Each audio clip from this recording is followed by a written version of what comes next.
orar, meus irmãos? Mais uma vez. Senhor, nós te louvamos e te glorificamos, que Tu és Deus presente, Deus amoroso, Deus que se revela a nós através da Tua palavra, Senhor. Nós te clamamos que o Senhor esteja abençoando os nossos corações neste momento, também das crianças, ó Deus, no estudo das Tuas verdades. Tua palavra, Teu Espírito, Senhor Deus, nos garante a verdade, Senhor. Bendito seja o Teu nome no mundo que prega, Senhor Deus, a inverdade, a indiferença, a indecisão, a falsidade. O Senhor garante a verdade ao Teu povo, no coração do Teu povo, através da Tua palavra revelada. Nós pedimos as Tuas bênçãos sobre a vida do reverendo Marcelo, que ele possa estar sendo iluminado pelo Teu Espírito, agraciado pelo Senhor, e possa, Senhor, edificar a Tua igreja, pela graça do Senhor e pela iluminação dos altos céus. Nós te clamamos e te pedimos, pois nós precisamos ouvir a Tua voz. Sim. No nome de Jesus. Amém. Deus abençoe. Boa noite, meus irmãos. Eu queria que os irmãos estivessem abrindo as suas Bíblias comigo no Evangelho de Mateus, no capítulo 5.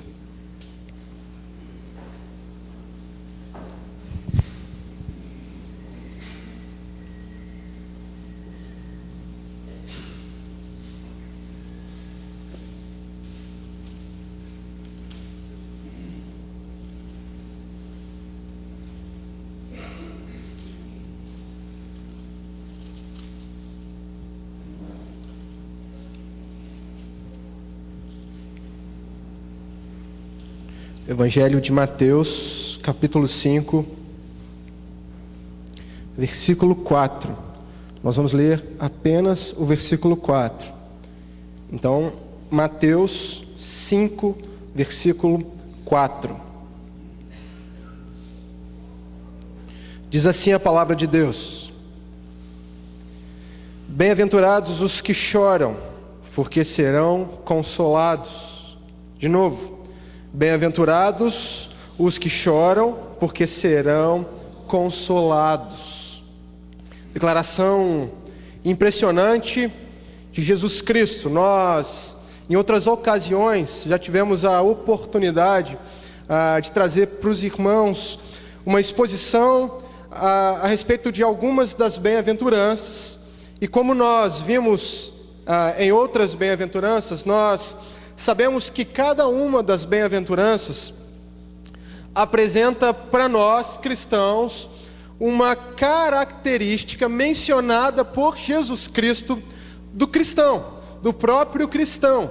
Entenda que Jesus fala no Sermão do Monte, aqui Jesus inicia o Sermão do Monte, inicia o seu grande sermão, o seu grande discurso, o seu discurso mais famoso, e Jesus fala para uma multidão. Jesus fala para muitas pessoas, mas precisamos entender que Jesus tem em mente, Jesus tem como alvo principal, Jesus tem o seu discurso direcionado principalmente aos seus discípulos. E quando Jesus menciona cada uma das bem-aventuranças, Jesus tem em mente características que são características de seus discípulos, daqueles que são súditos do seu reino. Jesus tem em mente características que só os cristãos podem apresentar. E nessa segunda bem-aventurança, Jesus Cristo diz o seguinte: bem-aventurados os que choram, porque eles serão consolados. Meus irmãos, quando nós olhamos para uma declaração como essa, imediatamente nós também somos forçados a olhar para o mundo, para a maneira como o mundo enxerga o choro. E desde já eu queria dizer para você que uma afirmação como essa, tal como essa, feita por Jesus, é ridícula diante do mundo. O mundo ignora o fato de que devemos chorar. O mundo ignora o fato de que devemos sim nos lamentar. Por quê? Porque tudo que o mundo quer é evitar o lamento. Tudo que o mundo quer é evitar o choro, evitar a necessidade de chorar. Eu queria que você olhasse para o mundo e prestasse atenção em toda a estrutura, a tudo o que envolve o sistema, que é o sistema em que nós vivemos. Toda a organização, toda a ideia apontam para o fato de que o choro deve ser evitado, de que o choro deve ser desconsiderado. Na verdade, a mensagem do mundo é: busque a sua felicidade acima de qualquer coisa. Busque o seu prazer pessoal acima de qualquer outra coisa. Tudo o que importa para você é que você tenha de fato a autoestima. O mundo vai dizer para você: olha, o mundo já é difícil demais para você se preocupar com o choro. O mundo já é ruim demais para você se preocupar em se lamentar. Você já tem lutas demais. Você já tem tribulações demais, você já enfrenta tribulações 1000 todos os dias. Para que chorar? Evite o choro. E quando você olha para o mundo, você olha toda a organização dele, você olha, por exemplo, para a indústria do entretenimento, para a mídia, para o que as pessoas dizem na TV. Toda a energia do mundo é gasta na busca pela felicidade, na busca pelo prazer. O mundo todo age nesse sentido. O mundo não acredita na necessidade de chorar. Na verdade, ele não dá crédito ao homem que lamenta. O mundo não dá crédito ao homem que vê a necessidade do choro. Tal homem é fraco na concepção do mundo. Tal homem não se esmera na busca por sua felicidade. Não há nada mais importante do que isso. No entanto, Jesus Cristo diz: felizes são aqueles que choram, bem-aventurados são aqueles que choram. Sabe o que Jesus Cristo está dizendo? Felizes e verdadeiramente felizes são aqueles, somente aqueles que choram. Quando o mundo diz: não, você não pode chorar, você não deve chorar, você deve buscar a sua felicidade acima de qualquer coisa, Jesus Cristo vai dizer: os únicos que são felizes são aqueles que choram, são aqueles que verdadeiramente se lamentam. Jesus Cristo vai dizer: olha, ai de vós que agora rides, porque a vez de lamentar e chorar. Jesus aqui condena o estilo de vida que produz uma falsa alegria, uma aparente jovialidade. E ele diz: o mundo agora ri, mas um dia ele vai chorar. Vocês cristãos que agora choram, um dia darão saltos de alegria. Um dia vocês serão consolados. Um dia vocês receberão bênçãos sem fim. Um dia vocês encontrarão felicidade plena, alegria e paz. Mas o que de fato Jesus tem em mente quando ele se refere aos que choram? O que de fato Jesus tem em mente quando profere essa segunda bem-aventurança? É preciso que antes de qualquer outra coisa, a gente diga que Jesus tem em mente aqui uma espécie de choro espiritual. Jesus não tem em mente aqui um simples lamento, um simples choro. Jesus não está falando aqui de pessoas que sofreram com algumas decepções na vida. Jesus não está falando aqui, por exemplo, de alguém que chora porque perdeu algum ente querido ou perdeu alguém mais próximo. Jesus não está falando aqui de alguém que chora porque de alguma maneira drástica perdeu o seu emprego ou porque foi desclassificado numa seleção ou numa entrevista. Jesus não está falando aqui do choro da rejeição. Jesus não está falando aqui de uma tristeza emocionalmente provocada. Não tem nada a ver com isso. O que Jesus tem em mente aqui é um choro realmente espiritual. O que Jesus tem em mente aqui é um lamento realmente provocado pelo Espírito Santo. Tal lamento não pode ser encontrado neste mundo. Entendam, esta experiência é uma experiência real e é uma experiência dos cristãos. Jesus não está falando de uma experiência que é compartilhada também por aqueles que não são cristãos. Não é de uma simples tristeza, mas de uma tristeza provocada pelo Espírito Santo, de algo realmente espiritual. É isso que Jesus tem em mente quando se refere a essa segunda bem-aventurança, aos que de fato choram.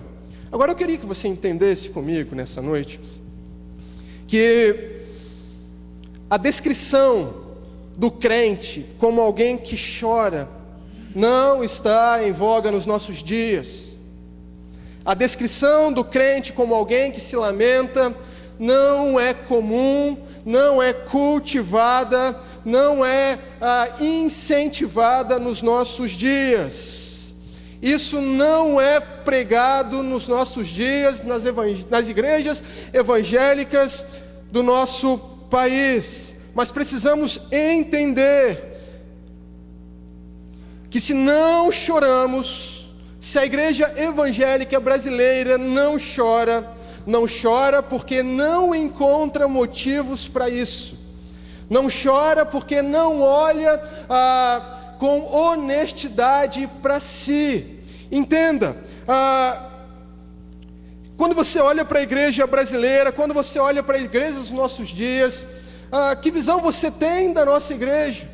Quando nós olhamos para o que acontece nas igrejas pelo nosso país, nós percebemos que tudo está relacionado à festa.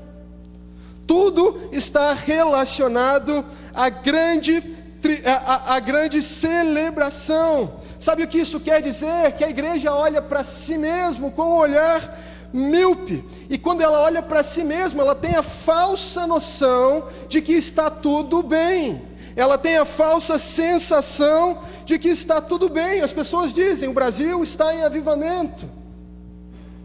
As pessoas dizem, o Brasil é do Senhor Jesus. E já se fala em 48 milhões de evangélicos.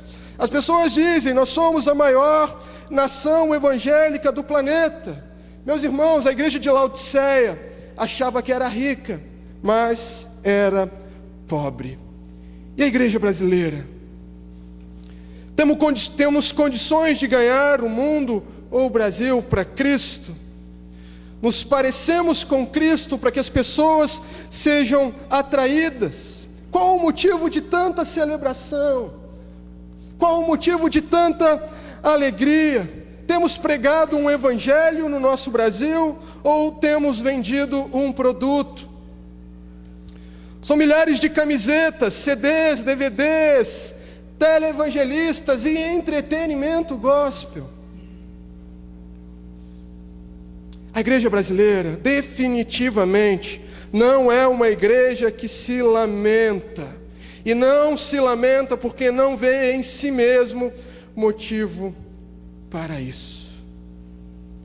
Na visão dos cristãos modernos, ser crente é uma beleza. Olha como eu sou crente, olha como eu posso ser crente e ainda assim ser moderno. Olha o tipo de música que eu ouço, olha a roupa que eu uso. Olha, eu posso ser crente mesmo assim, andar na moda. Olha como eu sou feliz e contente. Olha como o nosso povo é descontraído. Olha como nós somos alegres.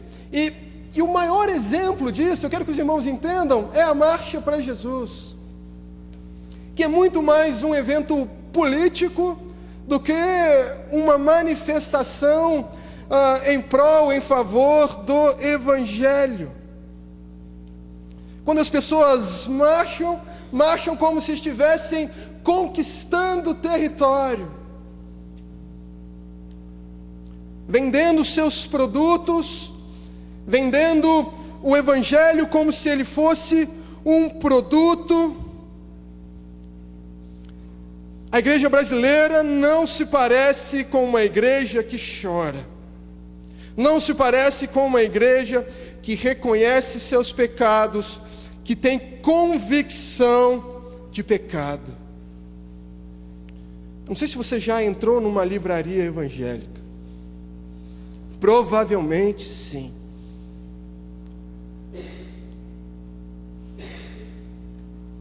Do que falam os livros que são vendidos nessas livrarias? As músicas que são gravadas, as músicas que tocam na rádio, as camisetas dos crentes da moda, os adesivos de carro. Será que eles falam de santidade? Será que eles falam de arrependimento?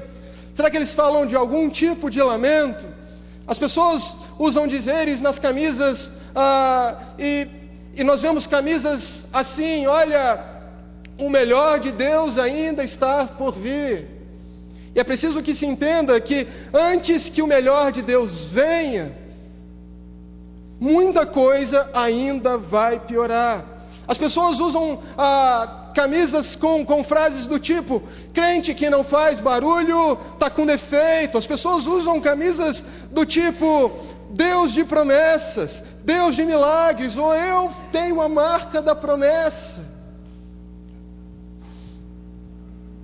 Meus irmãos, é muito fácil dizer Deus de milagres, mas é muito difícil dizer Deus de santidade e justiça. Sabe por quê? Porque isso traz para nós implicações sérias com relação ao nosso estado espiritual. E é por isso que é tão difícil mencionar essas coisas. Não há profunda convicção de pecado, e é por isso que a igreja tem uma visão distorcida do choro e também da alegria.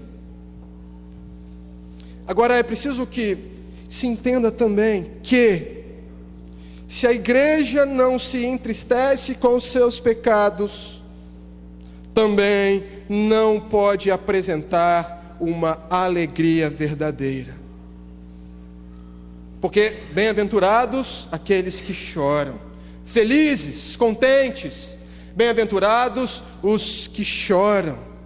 Se não apresentamos convicção verdadeira de pecado, se a nossa noção, se a nossa definição de pecado é deficiente, nós não lamentamos e por isso também não experimentamos a verdadeira felicidade. Só vai haver alegria, verdadeira alegria, se houver convicção de pecado. Muitas pessoas usam todo o seu esforço em busca da verdadeira felicidade, gastam todos os seus recursos em busca da verdadeira felicidade, mas se não houver verdadeira tristeza, nunca haverá verdadeira felicidade. Esta é uma busca impossível, porque a alegria está intimamente vinculada ao choro, ao senso de pecado. Bem-aventurados os que choram. Um crente que chora espiritualmente sabe o que significa dizer: desventurado homem que sou, quem me livrará do corpo desta morte? O apóstolo Paulo tem em mente algo que o faz gemer no seu íntimo. O apóstolo Paulo aqui se refere ao seu pecado, à sua condição e à condição da humanidade, como algo que lhe fazia gemer no seu íntimo. Meus irmãos, um crente de verdade tem que saber o que é se sentir desesperançado consigo mesmo. Eu vou repetir: um crente de verdade tem que saber o que é se sentir desesperançado consigo mesmo. O apóstolo Paulo em outros textos vai dizer: olha, o bem que eu quero, este eu não faço, e o mal que eu não quero fazer, eu acabo cometendo, o que leva alguém a dizer tais palavras. Que sentimento há dentro de alguém que diz palavras como estas? O apóstolo Paulo, em 2 Coríntios, no capítulo 5, ele vai dizer: neste corpo também gememos, esperando por ser revestidos da nossa habitação celestial. Alguém que chora espiritualmente é alguém que tem noção dessas realidades espirituais. É alguém que se vê como de fato pecador miserável diante de Deus. Eu queria te desafiar a olhar, por exemplo, para as cartas do apóstolo Paulo, ou até mesmo para o que Jesus disse, e encontrar em tais relatos qualquer menção que se pareça com esse estilo de vida jovial moderno que é apresentado hoje, até mesmo dentro da igreja dos nossos dias. Nós sempre somos chamados à sensatez, à maturidade, à questão do critério. O que é interessante aqui nesse texto é que esta bem-aventurança, ela vem em sequência da primeira bem-aventurança. E a primeira bem-aventurança diz respeito àqueles que são humildes de espírito. Quem são aqueles que apresentam a humildade no espírito, ou a pobreza no espírito? Aqueles que são mendigos no seu espírito. São aqueles que contemplam a santidade de Deus, e a partir da visão, do vislumbre de quem Deus é, passam a considerar a sua própria natureza como praticamente nula. Alguém que é humilde no espírito, alguém que é de fato humilde de espírito, é alguém que viu a Deus em sua santidade, é alguém que contemplou a realidade de quem Deus é, e a partir desta contemplação, passou a se enxergar como alguém miserável. E no versículo seguinte, Jesus Cristo diz: bem-aventurados aqueles que choram. Sabe por quê, meus irmãos? Porque alguém que vê a si mesmo como alguém miserável, alguém que vê a si mesmo como alguém nulo diante de Deus, certamente será também levado à condição de lamento. Certamente será também alguém levado à condição do choro espiritual, porque sobretudo esta pessoa que vê a santidade de Deus é também alguém que vê a si mesmo como um miserável pecador. Qualquer um que realmente veja a si mesmo é alguém forçado a chorar em vista de seus pecados. Entendam, não é quem eu sou, não é o que eu faço, mas é quem eu sou. Não é o simples fato ou o triste fato de eu cometer pecados, mas se baseia no fato de que eu sou pecador. Não é simplesmente dizer: olha, hoje eu me entristeci porque eu fiz isso, eu fiz aquilo e eu cometi mais isso. Hoje passaram pelos meus pensamentos isso, mais aquilo e mais aquilo outro. Eu tratei fulano dessa maneira, eu tratei ciclano de outra maneira. Não é simplesmente isso, mas é reconhecer de fato quem nós somos diante de Deus. Eu sou pecador, existe algo de errado em mim, existe algo de errado dentro de mim, existe em mim uma força que me inclina para o mal, toda a potencialidade para o pecado está diante de mim. Se eu não reconhecer isso, se isso não for real em mim, na minha vida, na minha mente, no meu coração, não posso chorar espiritualmente. Por que me irrito tão facilmente? O que há em mim que me leva a agir desta maneira? Porque eu não sou capaz de me controlar. Porque muitas vezes eu perco na luta contra o pecado, na batalha contra o pecado. Porque muitas vezes, e às vezes na primeira hora do dia, sou tentado a agir com ira. Às vezes até mesmo em relação às pessoas que eu mais amo. Porque cultivo dentro de mim pensamentos, sentimentos como a inveja, como o ciúme. Porque não consigo tratar todas as pessoas de igual maneira. Quando percebo essa luta que há contra os meus próprios membros, eu abomino a minha própria condição e lamento. E choro. Nós estamos falando aqui, meus irmãos, de uma experiência real. De uma experiência verdadeira na vida do cristão. Nós não estamos falando aqui de sentimentalismo. Não é uma espécie de sessão de terror gospel.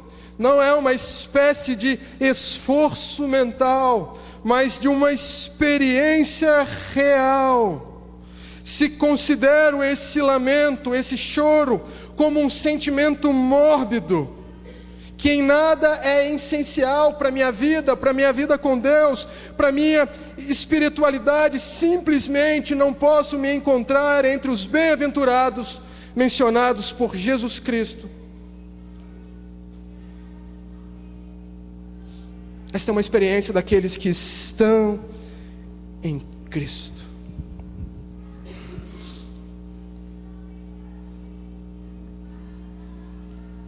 Alguém que chora no espírito, alguém que chora espiritualmente, é também alguém que chora por causa do pecado alheio. Ele não só vê a si mesmo como alguém que é pecador, como alguém que de fato é um miserável pecador, e por isso se lamenta, mas também ele é alguém que contempla toda a desgraça ocasionada pelo pecado no mundo, na sociedade, na natureza humana, e por isso chora. O cristão é alguém que, além de fazer considerações a respeito de si mesmo, é também alguém que faz considerações a respeito de tudo o que lhe envolve, de toda a realidade que lhe envolve. Ele também faz considerações a respeito da realidade das outras pessoas. E alguém que chora é alguém que olha para o mundo e enxerga nele alienação em relação a Deus. Um crente que chora, e chora no Espírito, é alguém que olha para o mundo e enxerga no mundo violência contra Deus. É alguém que enxerga rebelião contra Deus. É alguém que olha para a sociedade e enxerga miséria, enxerga desigualdade, enxerga perdição, e ele entende que isso só é real, só é possível porque existe no homem uma doença incurável chamada pecado.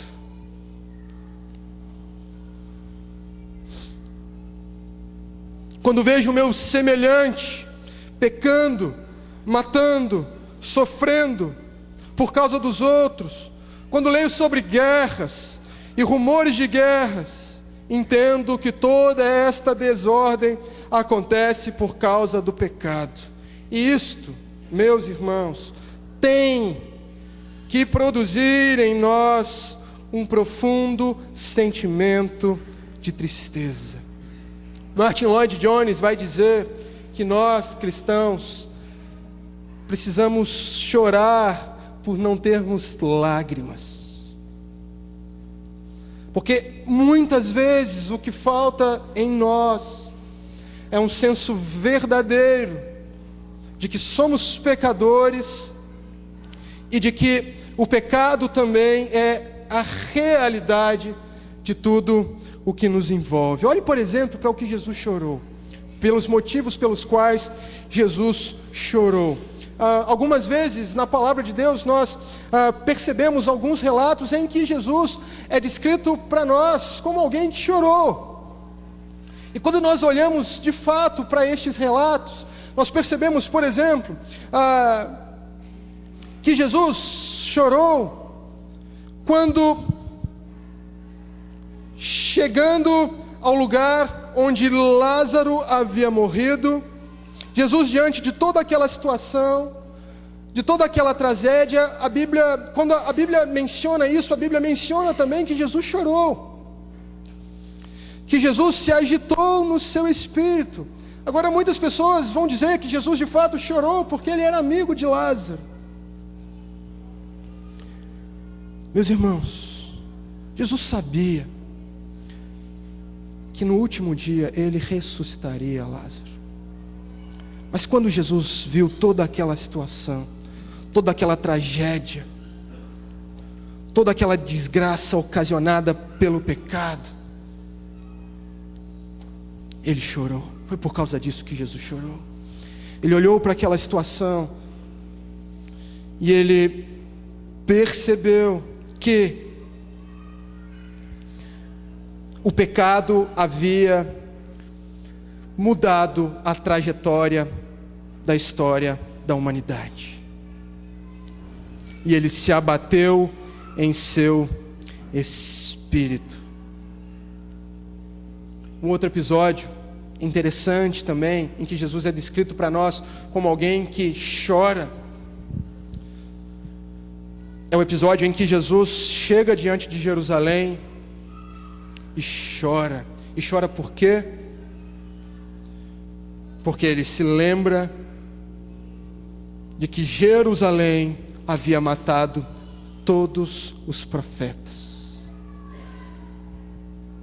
Jesus se lembra de todos os esforços de Deus, se a gente pode colocar assim, para que seu povo ouvisse as boas novas. E diante de tudo isso, Jerusalém matou todos os profetas. Jesus, diante dessa realidade, chora, angustiado.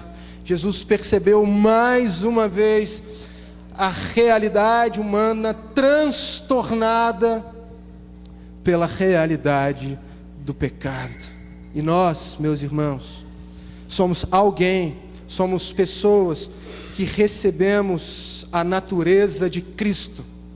Cristo é para nós o maior exemplo.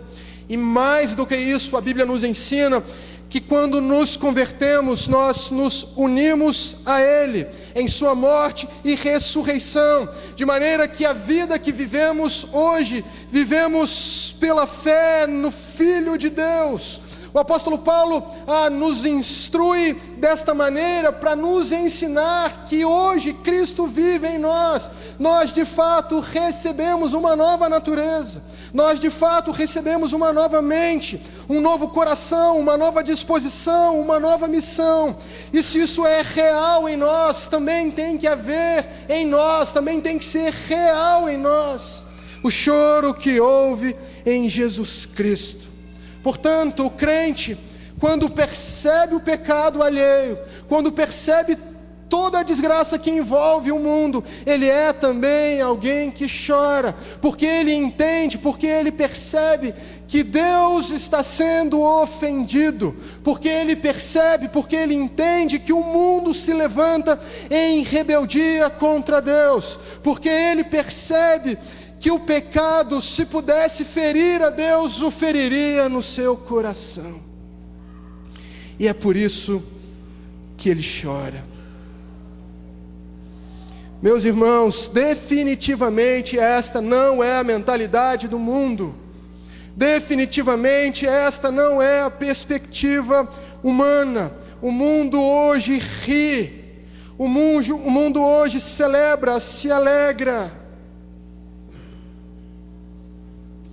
Mas quando fazem isso, seguem a sua velha atitude de ignorar a verdadeira situação, a verdadeira condição de seu estado pecaminoso. E o choro espiritual, ele se opõe totalmente a esta realidade. Mas Jesus, ele diz o seguinte: vocês que choram, que são bem-aventurados por causa disso, vocês também serão consolados. Vocês receberão consolo. Meus irmãos, conforme os ensinos de Cristo, o homem que chora é verdadeiramente feliz, e de fato isso constitui um paradoxo. Em que nível esta felicidade acontece? Deixa eu te dizer uma coisa, no nível pessoal. O homem que realmente chora por causa do seu estado e condição pecaminoso é o homem que haverá de se arrepender. Na verdade, esse processo já começou na vida dele. O crente é alguém que anda em arrependimento, em atitude de arrependimento, em constância de arrependimento. E quando ele chora e por causa disso se arrepende, ele também é levado pelo Espírito Santo aos pés de Jesus.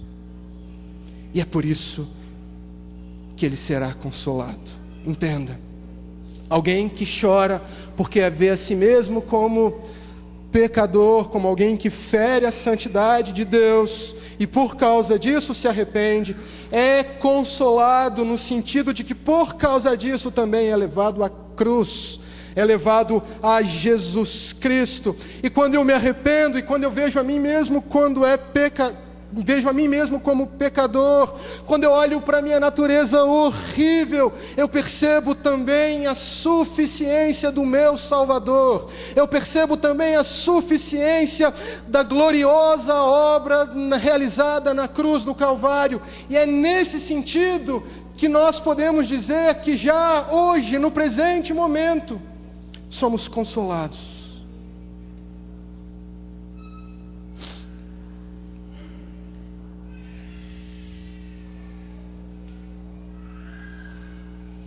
Você tem experimentado satisfação em Cristo depois de períodos de lamentação? Você tem se agarrado de mãos vazias na cruz que te salvou? O cristão é alguém que, em primeiro lugar, vai lá embaixo, porque reconhece a si mesmo. E depois, imediatamente, alguém que é transportado aos céus, porque na medida em que ele reconhece a si mesmo como insuficiente, como pecador, ele também reconhece a suficiência daquele que tem todos os méritos e todas as prerrogativas, Jesus Cristo. Nesse sentido, o crente é alguém que já experimenta consolo hoje. Mas essa promessa, ela também tem para nós uma perspectiva futura. O apóstolo Paulo vai nos dizer em Romanos capítulo 8, versículo 18, que as presentes tribulações não podem ser comparadas com a glória que será revelada em nós. Meus irmãos, o crente, quando olha para o mundo, ele não vê no mundo esperança. Por isso ele não vê motivo para se alegrar no mundo, no presente estado. O mundo se esforça para se alegrar, para ignorar a sua real condição, mas o crente não pode ser acusado desta ignorância, porque ele enxerga por trás das coisas, porque ele enxerga a realidade das coisas, porque ele enxerga a miséria do pecado que atinge toda a realidade humana. E por isso ele não tem suas esperanças, nenhuma delas depositadas no mundo. Mas o crente é alguém que pode sim ter esperança no porvir, no que está além do mundo, no que está além da perspectiva que nós podemos ver com os nossos olhos. O cristão enxerga além do que ele pode ver. Na verdade, ele não anda por vista, mas ele anda por fé. Ele caminha com os 2 pés neste mundo, mas vive com os seus olhos voltados para o céu. E é por isso que ele um dia será consolado. Um dia, meus irmãos, eu e você teremos as nossas lágrimas, cada uma delas enxugadas. Os nossos suspiros não mais existirão. Toda a tristeza que há em nós, que nos fere, que é realidade nas nossas vidas, dará lugar ao gozo e à alegria de estarmos eternamente diante do Pai, contemplando a face de Jesus. Ali, naquele lugar, não haverá nada para desfigurar o nosso rosto, nada irá nos provocar tristeza, nada irá estragar a nossa alegria. Seremos de fato, de uma vez por todas, consolados, totalmente satisfeitos. Bem-aventurados os que choram, porque eles serão consolados. Amém? Vamos orar. Pai Santo, Pai Eterno, te agradecemos porque as Tuas promessas são para nós de fato incomparáveis. Te agradecemos porque o Senhor tem brotado em nós o desejo de vermos a Ti na pessoa do Teu Filho, na eternidade. O que nós te pedimos hoje é que o Senhor nos ensine a caminhar, a viver com base nesta esperança, com base nessa realidade. Nos ajude, Pai, a valorizarmos cada uma de nossas lágrimas, para que também, Pai, valorizemos a Ti como o Senhor deve ser valorizado, Pai. Nós oramos assim, na esperança que cada uma de nossas tristezas e lágrimas serão amenizadas e desfeitas quando um dia estivermos diante de Ti. Oramos assim no nome de Jesus Cristo, nosso suficiente e maravilhoso Salvador. Amém. Amém. Última.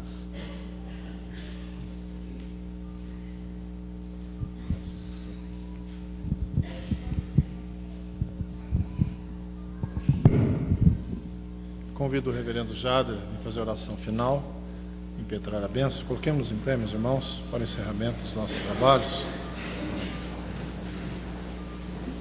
Marco Aurélio, algum aviso, meu irmão? Depois você vem aqui. Ok. Vamos nos despedir com a bênção do Senhor nesse culto, que nos lembrou que nós temos consolo, nós temos o Consolador e nós seremos consolados. Recebam a bênção. E que a graça do nosso Senhor e Salvador Jesus Cristo, o amor de Deus, o nosso Pai, a comunhão e a consolação do Divino e Santo Espírito, repouse sobre vocês, sobre todo Israel de Deus, desde agora e para todos sempre. Amém.